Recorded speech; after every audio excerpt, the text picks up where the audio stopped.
Welcome to today's webinar. I'm Christine Sandy, Program Director for the Rural Health Information Hub, and we're glad that you're joining us today for our webinar, Medicare Management Billing Strategies. So this webinar is the result of a project that we've been working on with our partners from the NORC Walsh Center for Rural Health Analysis, as well as Eide Bailly. So it is my pleasure to introduce those partners as our speakers for today's webinar. Our first speaker will be Craig Holden, a senior research scientist with the NORC Walsh Center. Craig is a mixed methods health services researcher focused on evaluating the impact of the healthcare delivery system programs and policy on population health outcomes. Craig leads projects investigating hierarchical condition category coding, health professional shortage areas, and rural hospital bypass. In addition, Craig leads the evaluation of the Delta Region Community Health Systems Development Program, a Health Resources and Services Administration Federal Office of Rural Health Policy program aimed at strengthening local health systems. Next, we'll hear from Susan Rohde, a director with Eide Bailly. Susan has more than 28 years of experience in the healthcare industry with an emphasis on coding, health information management, charge capture, medical necessity, quality of earnings, and documentation. She specializes in reviewing documentation for accurate reimbursement within evaluation and management and all surgical specialties for both ICD-10 CM and CPT codes. Joy Krush is a senior manager with Eide Bailly. Joy has over 30 years of experience in the healthcare industry with an emphasis in coding, health information management, compliance, charge capture, and documentation improvement. She is trained in ICD-10, CPT, and clinical documentation integrity with understanding of Medicare severity diagnosis-related groups and ambulatory payment classification payment methodologies. Joy's work background provides her with the understanding of multiple payment methodologies, including cost-based for rural facilities, provider-based and fee schedules for clinics, and various prospective payment systems. Her work includes reviewing clinic and facility charge masters and assisting clients with the implementation of new service reporting, such as care management services. So welcome to our speakers. And with that, I'm going to turn it over to Craig. Thank you. Good morning or afternoon, depending on where you're at. Thank you for joining today's session. I'm Craig Holden, researcher with the NORC Walsh Center for Rural Health Analysis. And what we are talking about today stems from work we did over the past several months in conjunction with RHI Hub and Eide Bailly, where we worked with a cohort of Federal Office of Rural Health Policy awardees to hear about their experiences and provide them with technical assistance around preparing for value-based care programs. Today, we'll walk through some recent changes CMS has introduced in support of this care, particularly in rural settings. CMS is continuing its push towards value-based care. By 2030, CMS intends for all Medicare fee-for-service beneficiaries to be in a care relationship where providers are held accountable for both quality and total cost of care. For rural providers, this shift presents opportunities to be paid for services that have long gone unreimbursed, things like patient navigation, social risk screening, and community engagement. Care management services are a cornerstone in this transition. They're designed to reward providers who prevent hospitalizations, increase use of preventive care, and address social and environmental drivers of health. So CMS has been expanding the menu of billable care management services over recent years. This includes chronic care management, behavioral health integration, and principal care management. New for calendar years 2024 and 25 are several additions that more explicitly support whole person care, including services to address social drivers of health, caregiver support, and coordination with community-based services.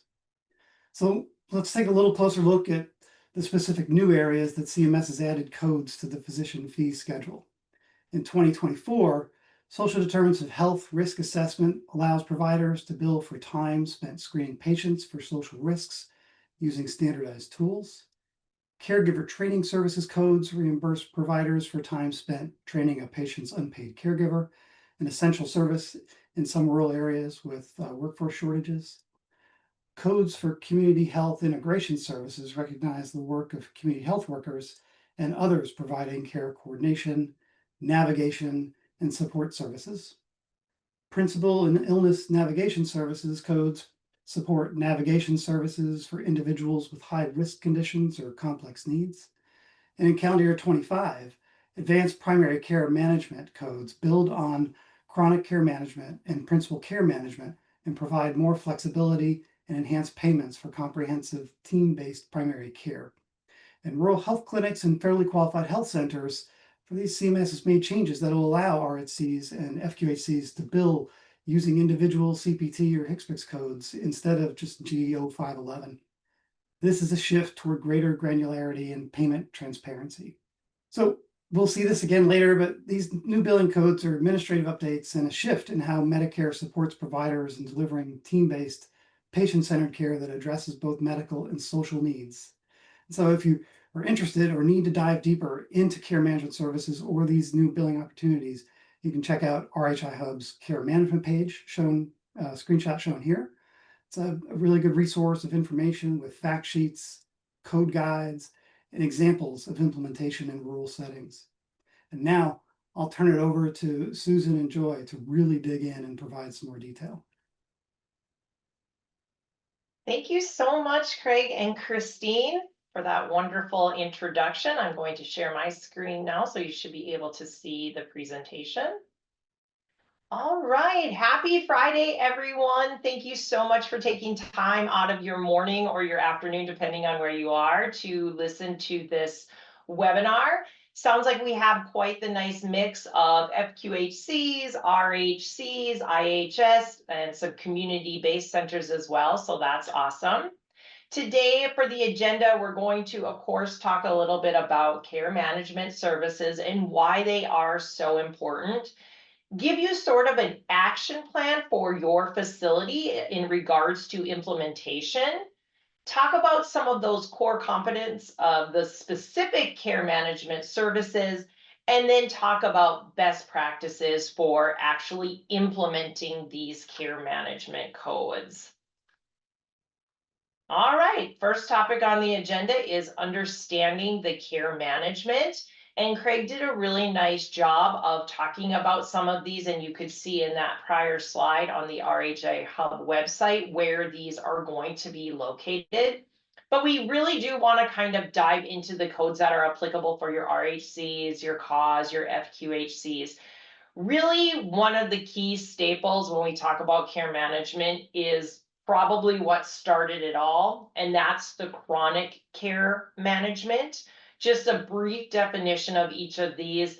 This is what you will assign if you have those patients that have 2 or more chronic conditions that are expected to last at least 12 months or until the expiration of the patient. Excuse me. And these conditions are going to be placing the patient at significant risk of death or functional decline. And within that, we also break that out into complex care management, which we will talk about in some of the upcoming slides. Principal care management, that's basically the same as care management, except these are for your patients who only have one complex chronic condition. And this condition does need to require frequent monitoring and adjustment. We have transitional care management. And this is really to help those patients transition from one healthcare setting to another. So think of the patient that's discharged from the hospital, and our goal is to get them back in their home setting. This is really all about continuity of care, reducing the risk of readmission, and just really supporting this patient in that vulnerable time from discharge until they are reacclimating back at their home setting. We have behavioral health integration, or BHI, and this is going to be targeted at those patients that have been diagnosed with a behavioral or a mental health condition and really kind of support them in integrating with their primary care. And then the collaborative care model, or sometimes you might see this as the COCM. This is integrating that behavioral health care model that's truly combining primary care for their medical conditions and behavioral health services all within the same setting. And like Craig said, we have some new codes for 2025, and one of them is this advanced primary care management, denoted here in red. And this is really focused on value-based care. This is supporting those primary care providers in delivering ongoing patient-centered care. We also have the old classics, the standby, the IPPE, or maybe at your facility you call this the Welcome to Medicare visit. This is the benefit that patients get within their first 12 months of becoming eligible for Medicare. In their second year of eligibility for Medicare, they can get their advanced wellness visit or their initial AWV. And then every year after that, they are eligible for their subsequent annual wellness visit. And these, the IPP and the annual wellness visit, these are truly no-touch visits. These are really to get patients in the door and develop a treatment or a care plan for them moving forward to stay on the right track and stay healthy. Then we have the remote monitoring services. We have the RPM and the RTM. And this is really Medicare kind of utilizing those technologies to collect and monitor patients' health data outside of traditional clinic settings. This really is going to support some of that management of their chronic conditions or their, acute conditions as well. Community health integration services. These are services, this is really important. These can be provided by clinical staff, and these are going to touch on those social drivers of health, such as, housing needs, nutrition needs, transportation needs, really those SDOHs that are impacting the patient's overall health care and their outcomes. This is where we see facilities utilizing those community health workers or those CHWs. And I apologize for there's so many abbreviations and acronyms, so hopefully we do a good job of laying them all out. And then we have the Principal Illness Navigation Services, or the PIN services. The PIN services with peer support is that PINPS. And these are services that are going to help those patients you have that are really have high risk chronic conditions by helping them navigate and get support through peer support specialists. Typically, the peer support specialists are people who have gone through this themselves, so they are keenly aware of how to work through the system, how to navigate through that. And of course, with anything with the government, we definitely could have more of these services to come. That's to be determined. And really, maybe you're thinking, why would I want to do these care management programs at my facility? Medicare truly is trying to recognize that these management services do take provider time and effort. So they did establish separate payment for these particular codes because they understand these are taking additional time and resources, spending between appointment times. And we also want to be able to help those patients that not only have Medicare, but also are dual eligible. So they have the Medicare and the Medicaid to stay on track with their treatment plans, because at the end of the day, the goal is to provide the best service and have the best health outcomes for these patients. We know right now that chronic care management, or CCM, it's getting a little bit of extra attention from our MACs, from our Medicare administrative contractors, as part of some of their review processes. They're closely reviewing these, for potential misuse or abuse, because, we don't want to have any fraud or abuse. But these programs have been clinically proven to reduce hospital readmissions, to reduce emergency department stays, because we're helping patients stay on track being healthy. In a recent survey, and I truly just got these results this morning, so I quickly had to try to incorporate them in here. The chronic care management programs had nearly 5% fewer hospital stays and 2.5% less visits to the emergency room. And if you add that up over time, that can be pretty substantial. CMS also reported that facilities that are utilizing chronic care management programs saw a 20 to 30% drop in readmission rates for patients that had these chronic conditions. And that improvement is directly linked to the increased use of care management programs. You know, we're going to, if patients will follow their treatment plans, that is going to lead to improved condition management through medications, maybe healthy lifestyle changes. In turn, that's going to lead to fewer complications and just basic overall better health. Patients are going to get regular check-ins, personalized care plans, and just that really ongoing support that they need, especially if you see the last bullet here. These are really tools to help reduce geographic, racial, or ethnic healthcare disparities. I'm from North Dakota, so I truly do understand the rural landscape, and these are definitely services aimed to help people living in maybe some of those smaller areas that don't have access to the larger urban care. What are some opportunities when we talk about the care management services? You know, they're really, despite all their efforts, CMS truly hasn't seen the uptick in the utilization of these services that they want to. They're still seeing mainly those traditional office or outpatient codes, those E&M clinic codes being assigned, as opposed to these care management codes. Again, there's just so many indirect benefits of the care management codes that can improve your patient's, health and well-being. Again, CMS isn't seeing the uptick in these codes that they want, and that's why they are really pushing and adding new codes every single year. There was one study done retrospectively trying to show an analysis, a cost-effective analysis for patients who were receiving patient navigator services for colorectal cancer screening.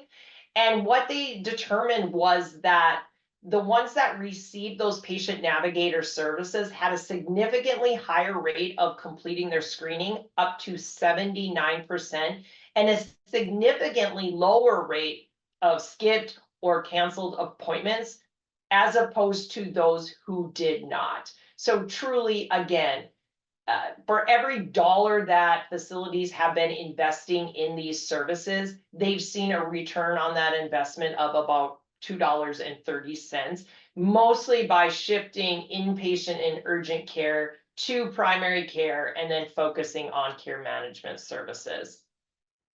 This is just a grid from the American Medical Association. Sorry to throw another acronym at you, or the AMA. And on the left-hand side, you'll see there the actual CPT code, because we know now that starting July 1st, RHCs are going to assign the actual CPT code for the care management as opposed to the GO 511. There's the description, the previous utilization, the upcoming utilization, the ratio, the RVU, all of that good stuff. So again, CMS has not seen the utilization that they want, and they are going to keep pushing these care management codes and coming up with new subsets as they see fit. Now let's talk a little bit about what the action plan can be at your facility.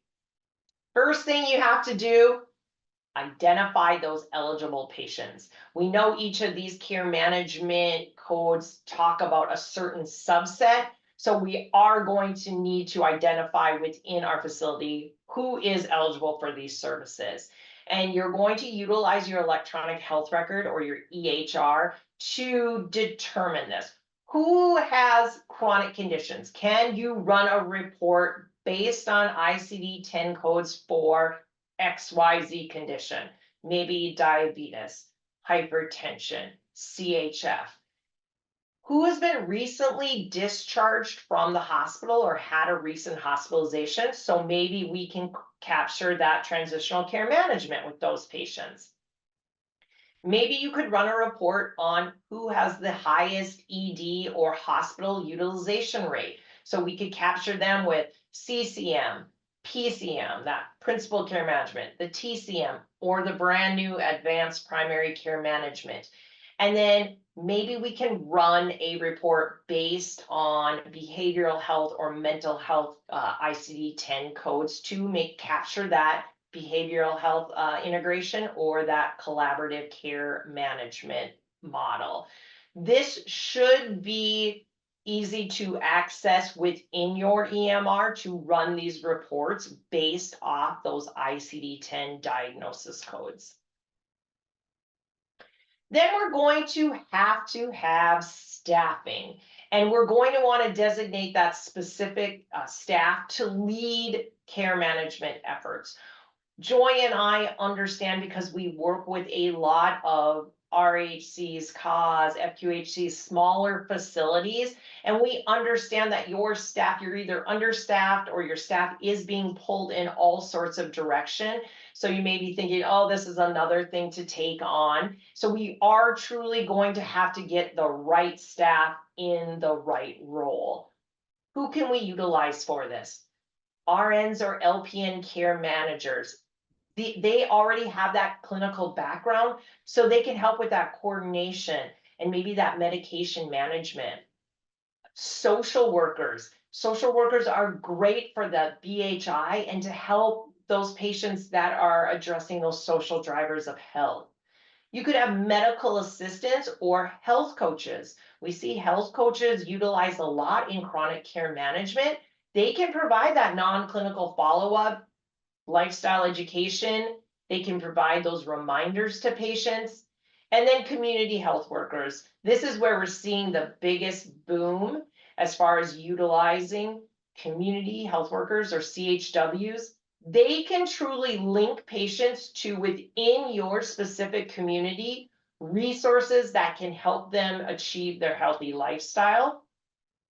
We have seen quite the uptick also in facilities utilizing their paramedics or their EMTs in their downtime. If they're not out on a run, they can help assist with some of that patient management, and they also have some of that clinical background. Their titles, you may also know them as a case manager, a care coordinator, a patient navigator, maybe an outreach specialist, a community resource specialist, a community health representative, an advocate, an educator, or maybe a translation interpretation specialist. What you're going to want to do at your facility when we're talking about these care management roles is assign tasks to them. So we're going to have policies and procedures really outlining what the duties are that are going to be provided by your clinical or auxiliary staff. Of course, we're always going to want to provide that ongoing education and let them know what their expectations are in their role. We're going to want to give them guidance and requirements for change, because we know that these services are often changing or we're adding new ones. Depending on what the individuals are assigned, that's really going to dictate what their supervision requirements are. If it's a billable service, what provider are they going to work under? The supervision of what provider? And any examples of services staff will provide are non-face-to-face phone calls, maybe some of that digital contact. And this is where you really do have to work within your setting and what your patient population is. And if they are they technologically savvy? Can you provide digital contact via email? Will they respond? Are they able to go into the patient portal? Can you put information in there and expect that the patients are getting them out?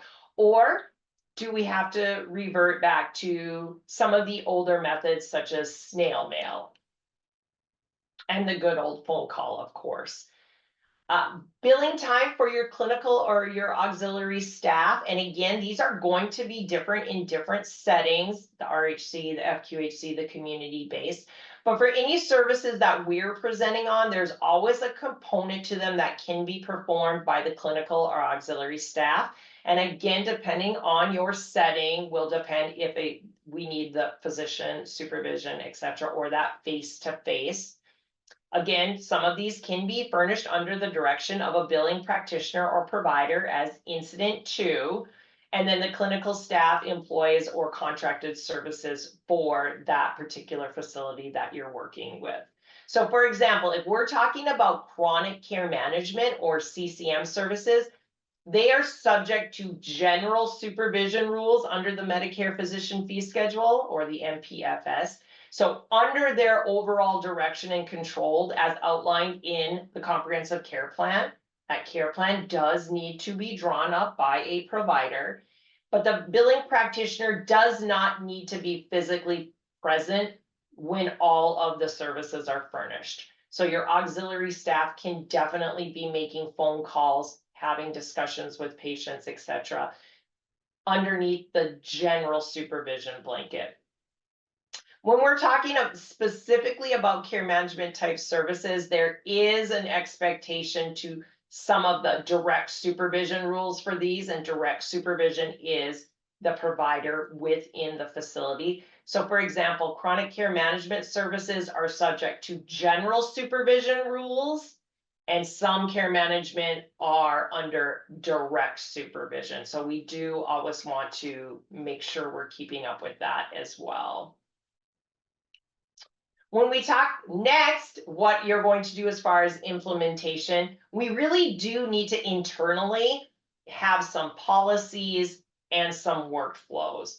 And as structured as we can make them, the better. That's really going to help guide your care management program and really hone in on that standardization and that compliance. That way, if any of your staff happen to leave, someone else can slide into that position. Key workflow components, again, very important to identify the patients that are eligible. Just think about the IPPE. You have to be within your first 12 months of Medicare. So somebody is going to have to be checking that the patient is eligible. If maybe that patient received their IPPE somewhere else a month ago, they can't also receive that at your facility. So again, it's going to boil down to making sure that the patient is eligible. Every single one of these care services requires consent documentation, either verbal or written. So consent is going to be a very big part of your policy and workflow. They also all require care plan development and documentation standards. And the documentation standards are different for each code. So we are going to want to look at those individually. A majority of these codes are based on time. So we are going to have to document our time and be able to track it for the billable portions of these management services. And then just coming up with like a monthly task checklist for the care managers. I don't know about a lot of you, but I like to see a checklist in front of me and then be able to cross off what I've done. And we believe that works best with care management services as well.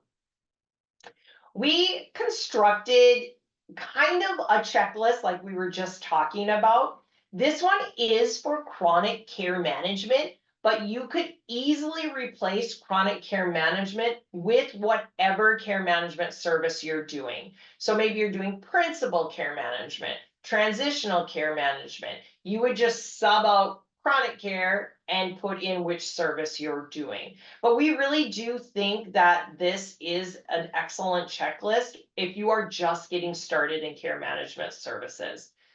We have the criteria on the left. So for instance, staffing.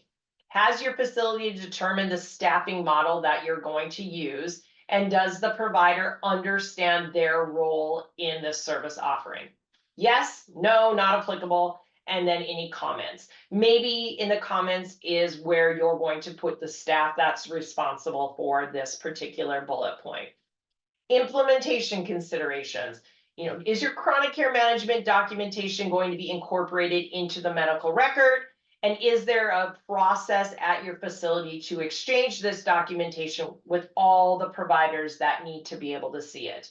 Yes, no, not applicable. And then again, maybe who's responsible for this task, or maybe if you know there's an issue, that's where you put the comment. This is just continued on. And then finally, the last one.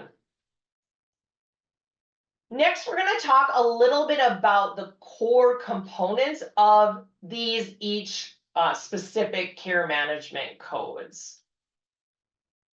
We'll talk about chronic care management and complex care management first.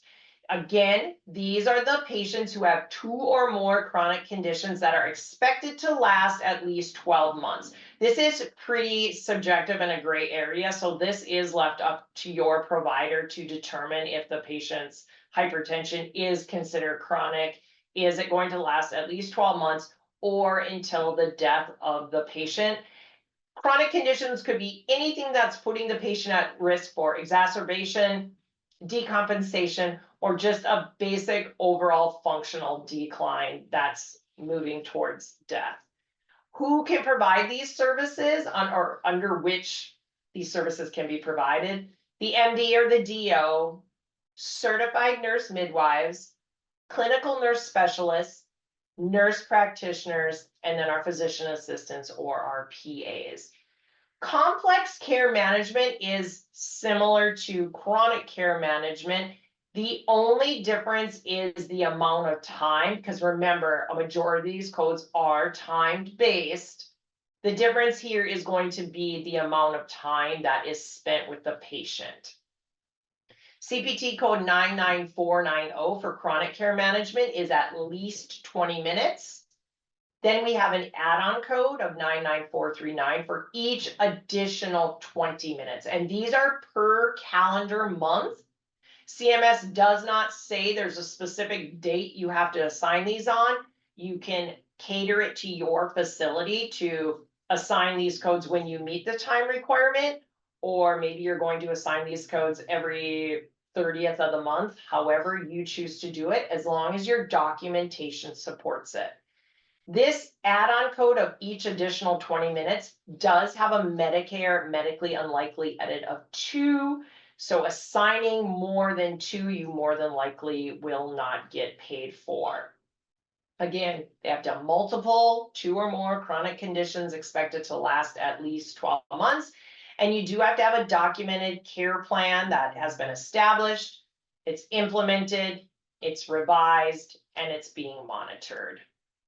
As far as complex, same thing goes, except you have to spend at least 60 minutes to assign code 99487. And the add-on code for each additional 30 minutes is 99489. This has a Medicare medically unlikely edit for part 4, the number 4 for part A, and up to 10 for part B. So again, that's an add-on code for each 30 minutes. I have myself never seen it used more than 2 times because that's just a lot of time spent.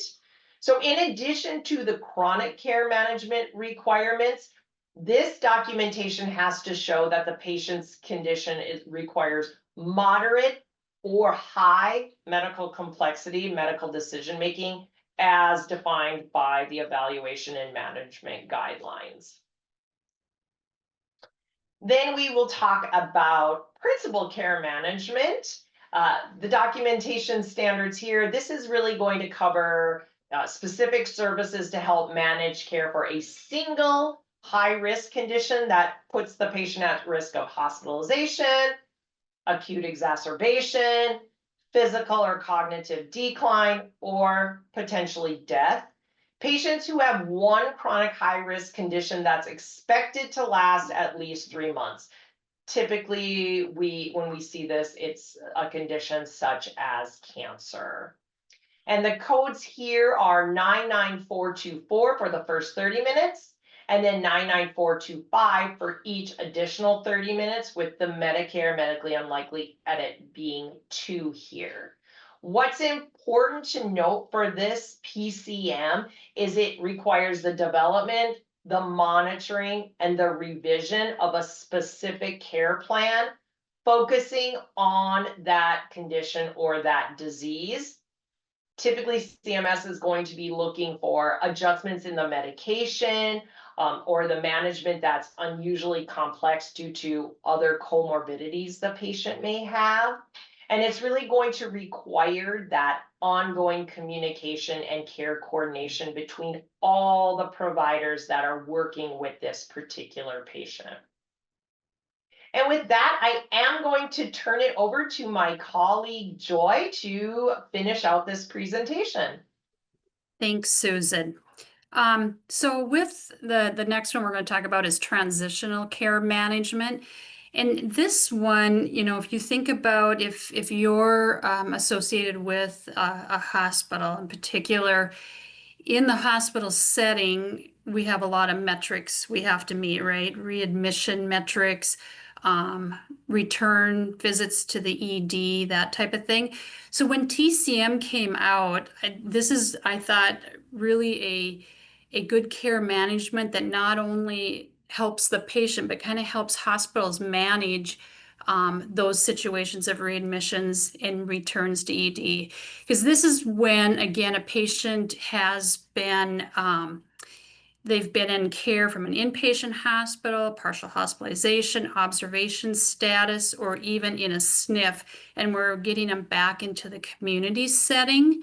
And so it's that follow-up contact with the patient, and then we have the follow-up visit. But so often what would happen in the past, right, we'd have their return office visit scheduled, but there was nothing in between. So let's just take that congestive heart failure patient who, you know, was on IV Lasix in the hospital. Now they're on their scheduled home dosage amount. But if we have TCM involved, we might be calling that patient, asking them what their weight is, learning quickly on that we don't have the right dose for that patient. And if we don't get that established more quickly, we're likely they could end up back at the hospital in the ED or even back into the inpatient setting. So this really is a good, I would say a very good opportunity, both from a hospital setting and then from the clinic setting. And these are the codes. Now, the unique things with these codes are whether it's going to be the follow-up visit's going to be within 14 days or within 7 days. And this kind of goes back to the complexity. You think about your MDM grid, the complexity of the patient, how quickly is our follow-up going to be? And again, the required elements is we do have to have communication with that patient within 2 business days of discharge. So that's going to be the key thing, that has to be done within 2 business days. And then again, based on what code we're going to report is going to be based on our medical decision making, the complexity of that patient that's being discharged, and when our face-to-face is going to be scheduled. And so we've just got a little bit more here. One of the things just to kind of be aware of is that the work RVUs for transitional care management is typically higher. And again, it's because of the work we're going to do kind of in between that visit and then the actual visit that the provider is going to have with the patient. So that RVU is actually higher. And the date of the service will be then the date the patient has the face-to-face encounter. We're going to talk a little bit about behavioral health integration. I think we've definitely have seen CMS do a lot with behavioral health, whether it be in our care management services, in our telehealth. You know, we have permanent telehealth coverage for behavioral health. So we've seen a lot. So behavioral health integration is really that care management service for those behavioral health conditions, and similar kind of to our chronic care management, where we have that 20 minutes of clinical staff time that's directed by a provider. per calendar month. And again, it's specific for the clinical staff that they're going to perform these services under the direction of the physician or the qualified healthcare professional. So very similar, we're going to have that care plan. We're going to have staff checking in with that patient, and again, trying to, maintain that patient's health and uncovering things that might be happening that we wouldn't otherwise know until the patient came back into the clinic. So the code on that, 99484, may be reported in any setting except inpatient or observation. Once it has to be an established relationship with the patient, and then the clinical staff is available to be with that patient. The clinical staff time is really spent coordinating care, sometimes with emergency departments, but it cannot be reported if we're doing any care while they're an inpatient or an observation. So if they coordinated some care with the ED, that I think, Susan, that can be reported, right? Yes, correct. Yeah, it's just the inpatient or observation. That sentence is worded a little bit strange. So for new patients or patients not seen within a year, we are going to need to have a visit with the patient. It can be, an E&M visit. It could even be an AWV or IPPE. But with any of these services, right, the provider does have to discuss those services that they're going to enroll the patient in. Similar would be that with behavioral health integration. So some required elements of BHI, the initial assessment or follow-up monitoring, including the use of applicable validated rating scales of that patient, where their status is, behavioral healthcare planning in relation to their behavioral psychiatric health problem. And that's going to be the same revisions for patients who are not progressing, their status is changing, coordinating care such as psychotherapy, pharmacotherapy, counseling, or maybe they need to get back in and see the psychiatrist. It's really that continuity of care with the designated member of the care team. So the other one we're going to touch on is collaborative care model. This one is kind of unique in that it's really behavioral health integrating with primary care. And they're adding 2 key services to the primary care team, particularly for patients whose conditions aren't improving.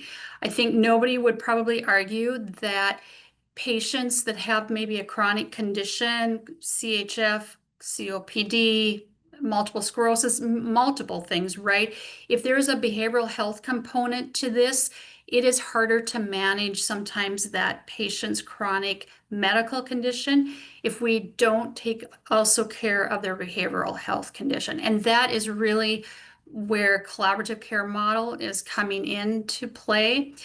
There's regular psychiatric interspecialty consultation. Maybe they aren't actually seeing the psychiatrist that often, but we have that consultation with that patient. So it's kind of a team of 3 that will deliver it. We have a behavioral health care manager, and they're the designated provider with some formal education in behavioral health. So that could be social work, psychology, a psychiatric consultant, and that will be medical provider trained in psychiatry, and they're able to prescribe the full range of medications. And then we're going to have our primary care provider, kind of our treating practitioner, who has the primary care responsibility for that patient.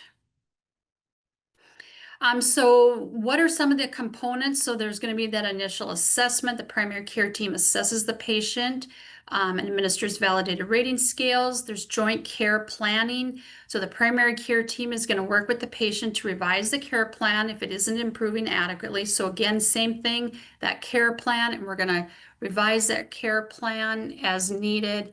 And again, the treatments can be a variety of things, and then that ongoing follow-up. And I think this is just the critical point here, where we have that behavioral health care manager who is following up proactively.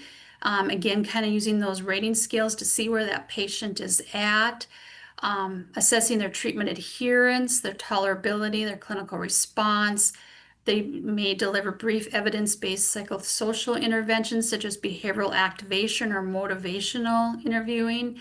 And they're going to provide 70 minutes of that behavioral health care manager time in the first month, and then it goes down 60 minutes in the following months with some add-on codes in any of those months as needed. Systematic case review, the behavioral health care manager and the psychiatric consultant are going to conduct caseload reviews. So that's where that psychiatrist gets pulled into this with the behavioral health care manager to really look at the treatment plan, their status, if they're not improving, what are potential revisions. And then the primary care team just continues to adjust treatment, including referral to maybe they need specialty care as needed. So it's really a three-prong approach involving the patient's primary care provider along with psychiatry and behavioral care. We do need advanced consent, as well, as Susan talked about consent and other things, because we do want to make sure to, when we're enrolling a patient in collaborative care model, that they understand there's going to be other specialists involved, which includes talking with a psychiatric consultant. It can be verbal, but documented in the record. And then there is cost sharing that applies, and that is something with any of the care management services that we talk about. We want to look at patients understanding if they are going to have out-of-pocket responsibilities, that they're aware of that that's not a surprise, and because we don't want that to become a deterrent for the patient not using the service and be a patient complaint down the road. These are the codes for COCM. So we have the initial, the first 70 minutes, the subsequent, the first 60 minutes, and then that additional 30 minutes. So we have 3 codes in this category of the service. There are some additional codes that have been added to. So in 2021, G2214 came out, and this is defined as initial or subsequent psychiatric collaborative care management. It's for 30 minutes. Services in consultation with a psychiatric consultant and directed by the treating physician. So when would we use this? Maybe we see a patient for services, then we hospitalize them or refer them to specialized care, and we didn't meet the total number of minutes. This is a way that we could try or be able to report that time with CPT code G2214. And in addition, we have G0323, which was added in 2023. That was introduced to describe behavioral health integration services that a clinical psychologist or a clinical social worker performs. It's that monthly care integration with the psychologist or clinical social worker serving as the focal point. It requires at least 20 minutes, and there does have to be that initiating visit by a psychiatrist prior to these services. So again, just as we can kind of see, CMS has expanded these behavioral health services, and they've continued, as we saw in 21 now in 2023, to continue to provide care management services for us to help address our mental health issues in our populations. So advanced primary care management, when this one came out, we'll be honest, when Susan and I were looking at these codes, we were like, wow, this one is one or no chronic conditions, right? How does this work? But I think it was then as we kind of talked through what was the intent behind this, and this really is to support our primary care physicians in their transition to value-based care. So that is, where I think the emphasis of these codes came out. There's no monthly minimum time requirements. Services provided by clinical staff and directed by a physician or other qualified healthcare professional, again, who's responsible for primary care, and they're going to be their focal point for these services. Documentation standards similar to CCM. Not all services must be provided each month, and a minimum number of minutes of service is not required, which we kind of struggle with from just, how does that work? Because we're used to kind of making sure we've got our time documented and that type of thing. But again, we would have to have some type of documentation. I think one of the things that we kind of talked about and we've heard others maybe talk about is sometimes, right, with CCM, we don't meet our total number of minutes. Maybe advanced primary care management could be that fill-in if we're not able to meet those total minutes. Because we do have, there's the requirements are pretty similar. We have to have that 24/7 access, provide comprehensive care management. We have to have our care plan, same requirements for APCM as well. Our documentation, we have to coordinate care transition, coordinate a practitioner, home, community-based care, provide communication. Now, what is noted though that we also need to do is there does have to be some kind of patient population level management and measure and report performance. So if you're participating in MIPS, if you're participating in a shared savings program or an ACO, this is where APCM is really going to come into play as well if we're implementing this, because then we can measure and report performance for these services. So just some best practices for implementing care management that we're going to just touch on. Susan's touched on some of this as we talk about workflow. We want to have that training. It's not that we can just start these programs, right, with making sure everybody's not sure what their role is. We need to understand what the requirements are for billing the codes. RHI Hub has great information. CMS really in their MLNs has provided great information. So the information is out there for us to really be able to get to help us with that. We do want that care plan, and understanding that care plan is not just a one and done, that's a living, breathing document that is being updated. And then, what are our documentation expectations for our staff? We really need to have that in place. Time tracking, clinical relevance, all of that of what we're expecting to be documented. How are we going to use our EHR templates and alerts? Patient engagement techniques, and Susan touched on this, kind of tracking what's working for a patient and what's not. If they are not communicating with us via email, then we need to switch gears. And so we need to have that in our process plan to know that we're going to continue to look at that. And then I think, those job aids or checklists, anytime we can have something for staff to be able to look at and help them guide them, we're obviously going to be more successful in that. So, we're going to want to use our EHR to its best of ability to track our time, record our care plans, set reminders for monthly follow-ups.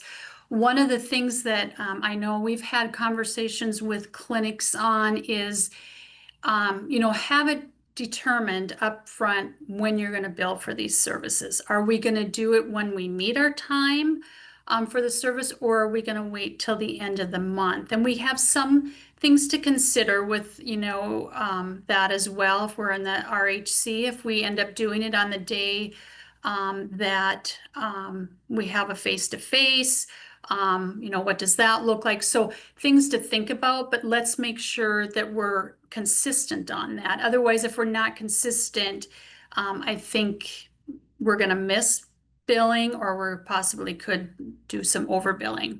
And do we have any dashboards to help us to manage this? Some EHRs have that. Some facilities have access to their ACO management tools. Anything like that to help you track this certainly is going to be a positive for your organization. And then I think don't try to boil the ocean. If you're going to start out a program, test the program, do a small group of patients. That has seemed to work the best for clinics, so they understand time management, patient response, billing success, understanding patient outcomes. I think one of the things that I know we've learned from some clinics is that so how are we going to incorporate into our provider's schedule reviewing that care plan? Are we going to block that out on their calendars each month so that they have X amount of time to look at their chronic care management patient load and review it maybe with whoever the care management team is and revise those care plans just so we have that set, because if we just leave it to when they have time, they may not have time, right? So setting that in your provider schedule is also a definite success point. And then just monitor performance and adjust, right? What's the patient's satisfaction? I mean, one thing we heard from some clinics, again, and I mentioned it before, was making sure patients understand if there's, these care management services are not like preventive care that's 100% paid by Medicare, right? Oftentimes there are co-pays. Secondaries typically will pick that up. But just so everybody understands that, were we able to decrease hospitalization or ER visits? If we're attached to a hospital, that is a success. If we have care management, TCM, and we're decreasing the amount of readmissions or visits to the ED. Obviously, it's all about the patient. We want to meet their patient goals, get them to their best health possible. Medication adherence is huge, right? Making sure patients understand, yes, you need to take that at this time, and how often in a day, and making sure that those things are being done. And then we just need to adjust staffing, or workflows. Sometimes, 10 o'clock in the morning is not going to be the right time to contact every patient, right? Maybe we need to do it later in the day if they're, out and about during the day. So understanding those things and making sure we have that kind of understood of how our workflow is going to work. And we've already talked about the communication preferences and are we doing any duplication of efforts? Looking at our performance and adjust those. And then, do a chart review, right? So if you start out with those 10 to 20 patients, then do a chart review. Do we meet all the things that CMS requires? Consent. We have the chronic conditions documented. We have it clear, our activities that were performed, the time that was spent. Just do that follow-up. And then once we feel like we have a good process down, as with anything, we should do periodic checks to make sure, especially if we've got new staff coming in to do these services, making sure we've got that documentation to meet our billing compliance.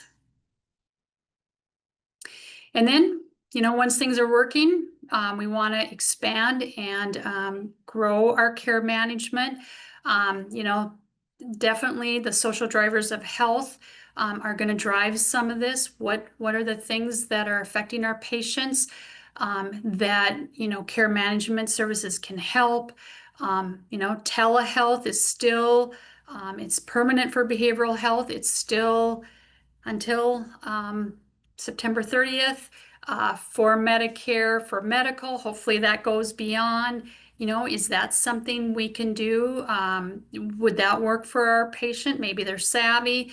Maybe we could get them to a telehealth visit versus getting them back in the office, but we can have those conversations with that care management team and then connecting them to community resources. Susan, I think I'm going to let you jump in on this one because you do the best with understanding this G code for social drivers of health. Yeah, absolutely. And I noticed there was quite a few questions in the Q&A, so I was answering them as I could. And then when we're done, we can go back to some. And if we don't have time or don't have the particular answer, we can always email them to the staff at NORC and RHI Hub, and they can get those out to you. So when we are talking about the social drivers of health risk assessment, there is a HCPCS code for that, G0136. And the requirements here are that you have to utilize a standardized assessment tool. If you don't want to recreate the wheel and come up with one of your own that is standardized and evidence-based, Medicare does already have one out there, and you can just Google the PRAPARE tool. So it's the word prepare except with an A, PRAPARE tool, or there is an Accountable Health Communities tool, the AHC tool. Again, you can simply Google that. If you were to make your own tool, it does need to address at a minimum food insecurity, housing insecurity, transportation needs, and utility difficulties. It has to touch on those 4 social drivers of health. What this is, it's not really a screening, it's an assessment. So we're assessing these patients to see if they identify with one of those 4 areas of food insecurity, housing insecurity, transportation needs, and utility difficulties. And this does have to somehow get over into your official medical record. This can be assigned, and well, you can assign it as much as you want, but you can get reimbursed on it every 6 months. You do not have to have any sort of documented consent in order to administer this assessment tool. As of right now, though, it's important to note that CMS did not add this risk assessment, this GO136, to their list of general care management services that RHCs and FQHCs can be reimbursed for. So that's important. RHCs and FQHCs, as of right now, will not receive any additional reimbursement for performing this GO136, the social driver of health risk assessment form. Again, if you probably are already utilizing this in some way, shape, or form at your facility already. But if you don't want to make up your own tool, Google the PRAPARE or the AHC tool, and you can just go from there, as long as it makes it into your documentation in your EMR. Thanks so much. That was really informative. At this point, we will take questions. So what outreach techniques to qualified patients have you found to be effective, and what in-office workflows for warm handoffs for case management services have worked best? You know, I think for the outreach techniques, I really think it comes back to the primary care provider the patient has, because that usually is who they're going to look to. You know, so I think first off, right, is kind of educating our providers about these programs and what the benefits are, because they obviously have to buy into it as well. And then because they're going to be the ones that really know that patient well and have that conversation with the patient. So I would say, Susan, that would be the best outreach that I have seen, would be the primary care provider. I would agree with that. And then when we break it down a little bit more, really those peer support specialists and those patient navigators, especially if it is something that they've been involved with in their own lives, it just works a little bit better. They maybe, and especially if they're local to your community, then they're going to know more of the resources that are available, maybe have better access, can get the patients those access. That's typically what we've been seeing in some of the rural areas. So the requirement for PCM states care management services personally provided by physician or NPP. Does that mean that auxiliary personnel is not counted? And what specific activities of the physician NPP is provided and counted? So those codes do have another subset of codes that are for if only clinical staff provides that service, but what we run into in like the RHC is then there is not that face-to-face by the provider, so we did not include those codes in this presentation. Auxiliary staff is able to perform certain components of all of these codes, just they cannot initiate the care plan. That has to be done by the physician. And then anything sort of related to that clinical aspect does have to be performed by that physician or that mid-level.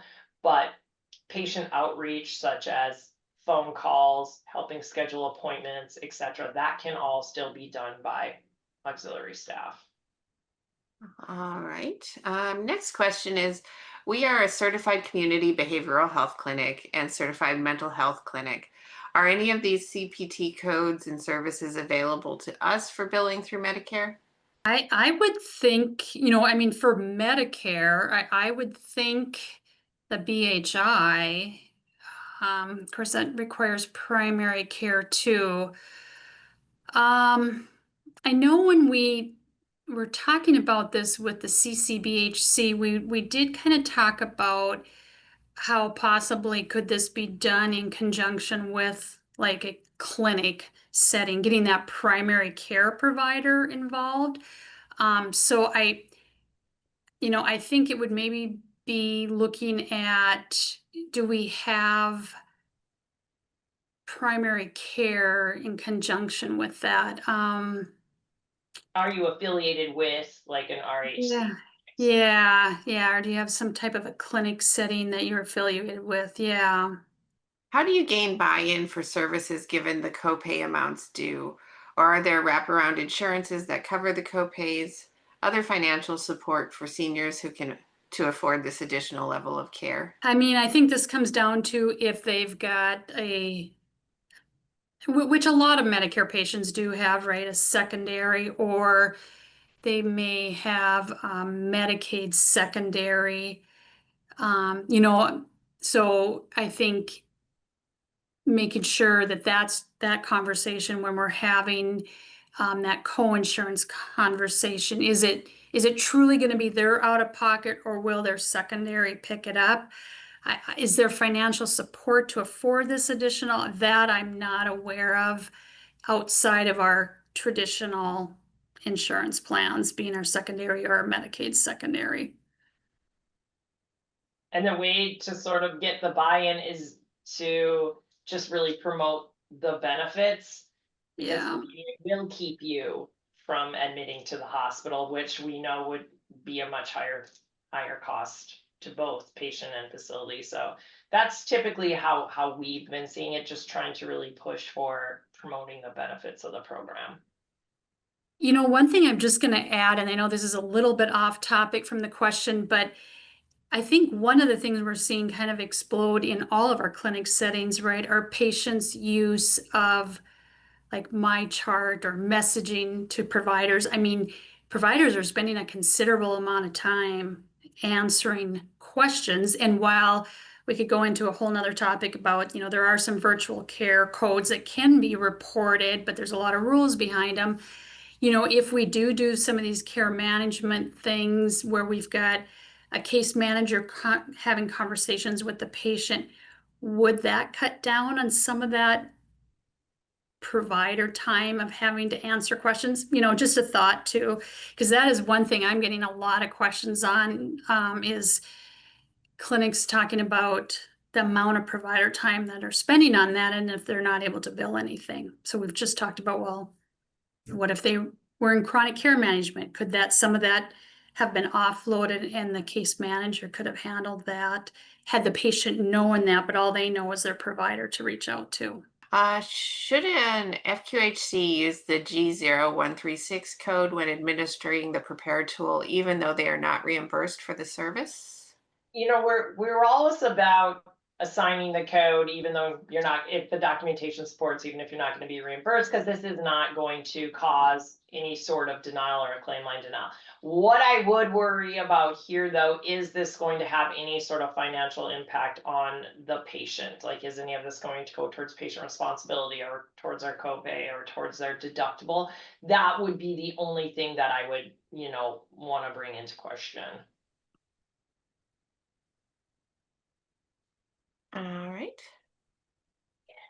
So for any of the services as well as peer support, are they only billable on a UB04 claims form? Are they only billable? So we must be talking like a RHC. I mean, these would be billable on a 1,500 if we were in a freestanding clinic. Yeah, so I would say But we no could to that. pause Yeah. on a freestanding, so yes or no, they can be on a 1,500 if site specific. All right. So next question is, we are a county public health department with a clinic, but it is not a primary care clinic. Are we eligible to provide care management services? Wondering, okay, so they have a clinic, but it's not a primary care clinic, but is that necessarily a designation? So are we eligible to provide care management services? I would not see why not, because there isn't anything with chronic care management that says you have to be of this particular specialty to assign it. Right. I think one thing you would have to be cautious of is that, and we have run into this where, patients can't be enrolled in two clinics, right? So if they're being seen somewhere else with a primary care provider, have they enrolled them in chronic care management? I think that would be the thing that we'd have to be. Or the COCM, I do think there is a requirement of a primary care there, but for Yeah, you're right. Yep. That is that, because that's that three-prong approach, and that has very specific providers. Yep, or very specific requirements. Yeah. Is there a requirement for the provider to document ongoing input on the care plan after initiation with these, such as every 3 months or 6 months? I don't know if there's anything in black and white from Medicare that says it. This will just all boil down to probably patient care and what your particular facility is going to have for a policy for updating it. Obviously, if something changes with the patient, you're definitely Yeah. want to get that down. But there isn't anything from Medicare that says every 3 months you have to do this. No, and the CPT just says care plan established, implemented, revised, or monitored. So I mean, we just want to make sure we don't just do a care plan and, that we have some kind of a process in Like a place. follow-up, yeah. Yeah. Oh, Christine, I love this next one. Okay, so do you all feel it's best to utilize a third party to handle CCM for a starting point? So a third party can be great, necessary to help you. What I do want to do is just throw out some caution there that you really do your due diligence when you are vetting out some of these third parties. What we have seen in our experience is that a lot of these third parties aren't necessarily familiar with RHC structures, requirements as far as coding and billing, etc.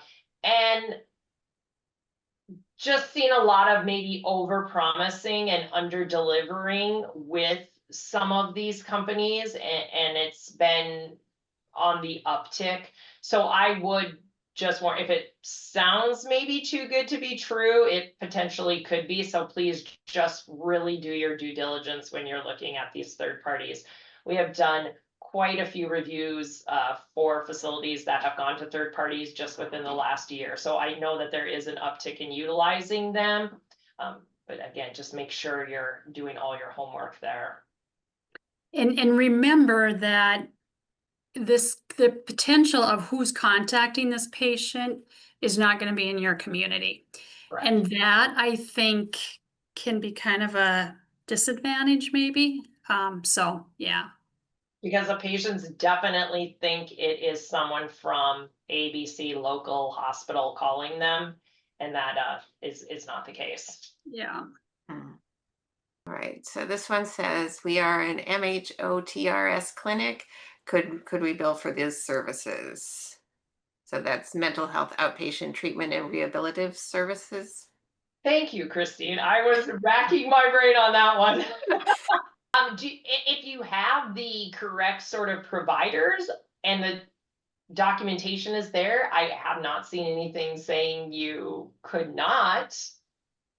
Again, there are no requirements for a specialty for CCM, PCM. So who's to say the chronic condition wasn't something surrounding mental health? Now, with that being said, would you be more apt to go towards the BHI and the COCM? Probably. And we do know that those are going to require that primary care component. But again, principal care management, there is nothing in there to say that the condition has to be cancer, etc. You just have to fall within those parameters. Is it for chronic care management? Is it 2 chronic conditions that are going to last at least 12 months or till the death of the patient? All right, and last question. What are the requirements for 24/7 availability for APCM? Does the PCP have to be on call all the time, or the clinical staff?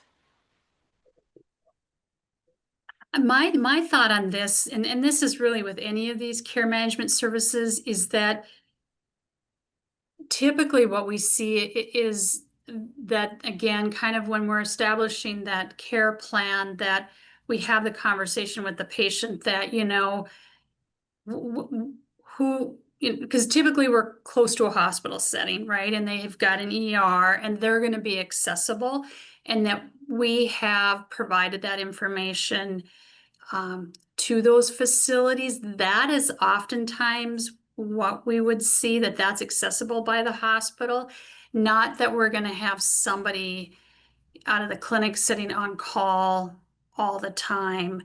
I mean, every clinic is going to have a little bit different setup on how this works.